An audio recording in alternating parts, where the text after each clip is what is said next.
Modern Biomedicine and the Critical Point, the Loss of Care within Healthcare. In this slideshow, we will define health, introduce why health is separate from healthcare, introduce reductionist medicine and its role in the degradation of care in healthcare, compare biomedicine to complementary and alternative medicine, as well as biomedicine's obsession with being the dominative system and its toll on society, introduce and explain technological advancements and how it makes way for an alienation of patients from healthcare, as well as go over the commodification of healthcare, the unqualification of MDs to perform proximal medicine, and its implications. Defining health is a very long and complicated process. Many cultures around the world will give different answers, and none of them are inherently wrong. Different definitions of health are simply different ways of looking at health, different views from different cultures, societies, and dominative medical systems. The World Health Organization tried to give a concrete definition that can be used throughout the world for an umbrella term, which was the total psychosocial and physical complete wellness. However, this definition is ambiguous and it's hard to apply in a real-world sense. So Emily Whitaker did research in Emilia-Romagna, Italy, and she said that for many Italians, health is not simply an absence of disease, but rather the fortuitous, fleeting outcome of a struggle for balance between a permeable self and an unpredictable outside world. Consequently, health must be managed personally on a daily basis. This brings in the idea of health as a homeostatic state of being that needs to be maintained constantly. Because of this, it's important to distinguish the fact that healthcare is separate from health.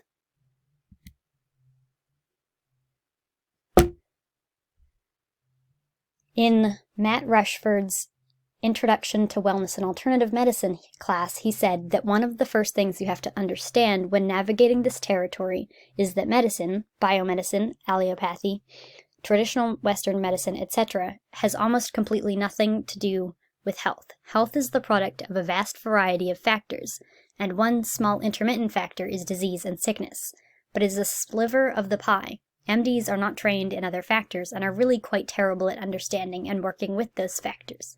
When they're needed in times of life-threatening crisis, they're amazing, but that's not really healthcare.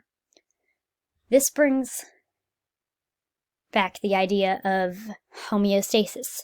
MDs can't work in maintaining homeostasis. They can only create intervention when homeostasis has been thrown off track. These two definitions are important to understand and explain the claim that health is a homeostatic state of being that must be maintained, but in recent years, as biomedicine has become the dominative system and technology has advanced, healthcare has become less about maintaining a healthy state and more about treating at a critical point. All of this degradation of healthcare began in the 1970s, and it's important to understand those pieces that led to this, the first of which is reductionist medicine.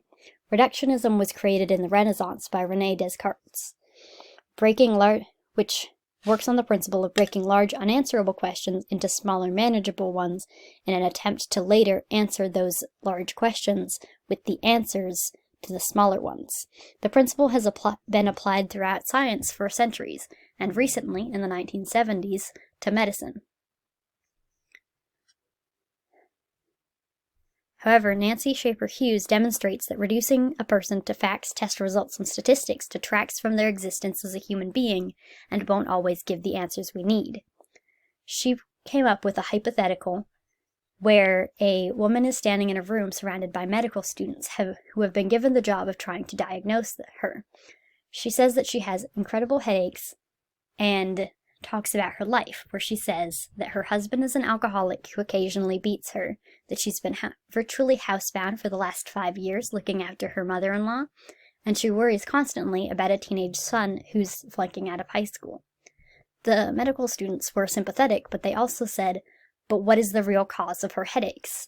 This hypothetical gives a clear picture of reductionist medicine at work, a room full of doctors dismissing a series of worrying environmental factors that could be causing the woman's headaches in order to look for the biological test-proven basis of her headaches.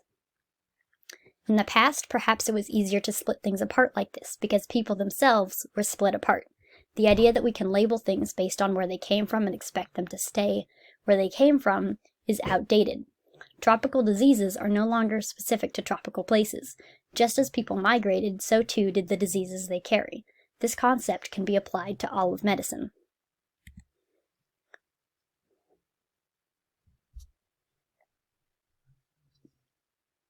I asked Matt Rushford if he thought that biomedicine and complementary and alternative medicines were facing the same challenges.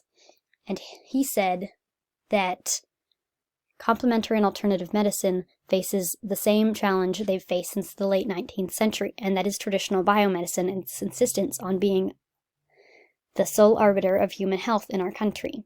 He also said that the main challenge facing traditional biomedicine is pretty simple: how to be successful in creating health in a system that is designed by and for MDs ultimately to disincentivize the specific actions that will accomplish that goal using tools that only address a tiny percentage of the factors that influence that goal.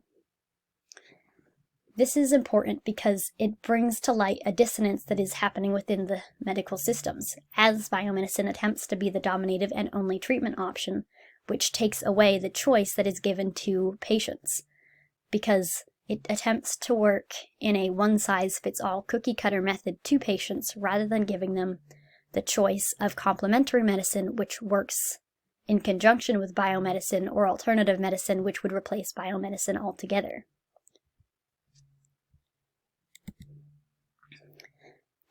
Technology has advanced rapidly in the past decade and century. Long ago, breathing and the ability to breathe would define death. However, as technology advanced, we were able to overcome this barrier with artificial respiration. Once that was ruled out as the definition of death, we leaned into the heart, and if the heart could beat, as a definition for death. However, with bypass surgeries and defibrillators, we could also move past that. So we came into the question, well, what then defines death? In the most modernly, we consider brain death to be the definition of death. However, some places don't even agree with that. In the 1990s, the Japanese ceased organ transplants because of the issue of brain death and organ transplants pushing the families to the side.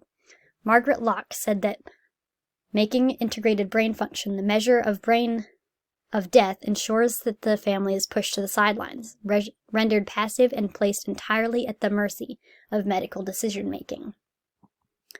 Brain death, and that being the definition, isolates the patients and isolates their family, which worked against Japanese culture's collectivism tendencies. However, this isolation of patients from the doctors and their decisions also gave rise to illness narratives, which are born from the isolation and confusion of patients as they try to put words to the anguish they feel but can't express.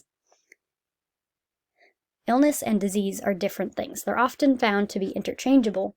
However, disease is the physical thing that's wrong that doctors try to solve like a puzzle, whereas illness is the emotions that a patient has in regards to their disease.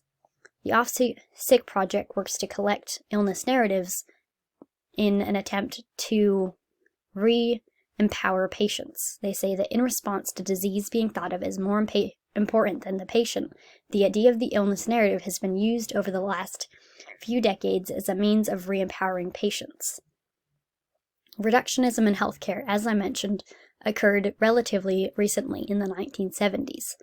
Arthur Kleinman says that previous to this, doctors would ask questions such as, what do you call your problem? What do you think is its cause? How does it affect your body? What do you fear most about it? And the treatment, which is very different from the current standard of care, where often A doctor will give you a diagnosis and a treatment through a thick veil of medical jargon and then ask, do you have any questions? It's overwhelming, and it displays clearly how doctors have come to care less about a patient's feelings and lives and more about any information the doctor can give.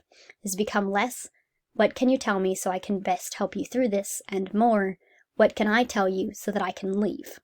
The care factor has been effectively taken out of the caretaking role of a healthcare worker. If care has been taken out, then what took care's place? The simple answer is money. Matt Rushford, along with Paul Farmer, have said that modern medicine is about money. Farmer says that we worship the economy as an entity, while Rushford says there is no money in reduction of incidence, which is why people look for treatments rather than preventative cures. Paul Farmer defines two kinds of medicine, proximal medicine and distal medicine. Proximal medicine is an attempt to prevent illness through efforts such as vaccination or improved water and housing quality. Conversely, distal medicine is performed late in the process when patients are already sick. Western medicine and biomedicine work primarily on distal medicine. This is due to the commodification of health services in the modern West. Farmer says that as long as medical services are sold as commodities, they will remain available only to those who can purchase them. If a patient is unable to afford care, they will then avoid getting care as long as possible. Similarly, the prices of healthy foods are higher than less healthy foods, giving patients the choice of eating well or eating at all, which can push them into the arms of the critical point system. Paul Farmer says the average MD doesn't have the skill set to implement proximal care, and that the people who could create policies and changes to perform proximal medical care are people who benefit from the commodification, giving them no incentive to create the necessary change to take care of patients.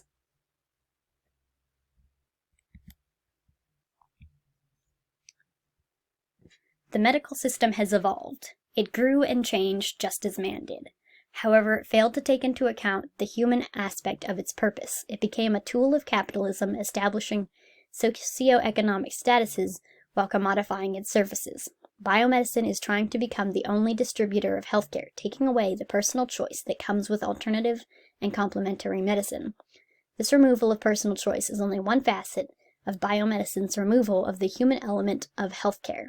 It hardly bothers to burden itself with the feelings and emotions of those experiencing disease anymore, dealing in hard facts and cold hard cash. Healthcare is not about health anymore.